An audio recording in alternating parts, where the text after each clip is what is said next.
What if I told you the school system wasn't built to make you smart? It was designed to make you obedient. We're going to expose how the very place meant to unlock your potential might be the one that's been slowly killing it.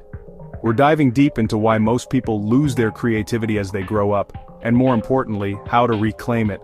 Because if you've ever felt like you were made for more, you're not wrong. The death of creativity begins. Early picture this. A child, 6 years old, builds a spaceship out of cardboard and calls it the Moon Jumper 5000. He tells stories, draws galaxies with crayons, and asks endless what-if questions. Fast forward 10 years, and that same child now raises his hand to ask for permission to use the restroom. What happened? School happened. In 1968, George Land, a NASA scientist, ran a creativity test on 1,600 children. At age 5, 98% of them scored at genius-level creativity. By age 10, only 30% did. By age 15, just 12%. And when they tested adults, only 2% still had that same creative spark. Let that sink in, 98% to 2%. The system didn't just fail them, it trained them to stop thinking for themselves. How school trains us to obey, not create. Let's be real. The modern school system was built during the Industrial Revolution, a time when factory owners needed obedient workers, not visionary thinkers. That's why you're told there's only one right answer to every question. You're punished for mistakes instead of learning from them. You're rewarded for memorizing, not questioning. Think about that for a second. You're not taught how to think, you're taught how to comply. We were handed blueprints, not wings. Creativity was never lost. It was suppressed. Have you ever had a crazy idea in class but didn't share it because you feared it was wrong? That's not your fault. You were conditioned to self-censor, to color inside the lines, to raise your hand before you speak, to wait for permission before trying something new. But here's the truth. Creativity never leaves us. It just gets buried. And unless you dig it out, you'll spend your life playing safe, instead of playing big. Here's the scary part. Most people never even realize they've lost their creativity. They just feel bored, unfulfilled, like something's missing, and they blame it on themselves. But it's not laziness.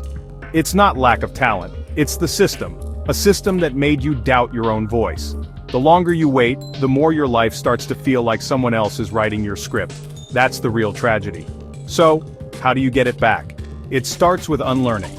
Here are 4 steps that help thousands of people reclaim their creativity. And they can help you too. Step 1. Break the one right answer rule. Next time you face a problem, ask yourself, what's a weird way I could solve this? Creativity lives in unexpected angles. The more you allow wrong ideas, the faster you'll find genius ones. Step 2. Consume less, create more. School trained you to absorb, not express. Reverse that. Start journaling, doodling, making things, even if they suck at first, because the truth is, creativity isn't something you have, it's something you do. Step 3. Make space for boredom. Schools filled every hour with structure, bells, schedules, tasks. But boredom is fuel for imagination.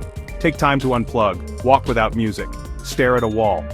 That silence, it's where your brain starts to play again. Step 4. Question everything. Ask, why is it done this way? What if I did it differently? What would happen if I broke the rules? Every breakthrough in history started with someone who asked, what if? It's your turn to ask. Let me tell you a quick story. There was once a kid who failed art class because he colored the ocean purple. His teacher said, that's not how it looks in real life.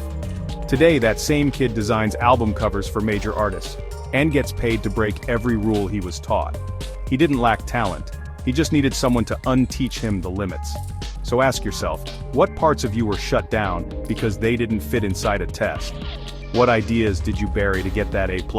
What would happen if you stopped living by rules written for factory workers and started writing your own? School didn't kill your creativity completely, but it did put it to sleep. And now, you have 2 choices.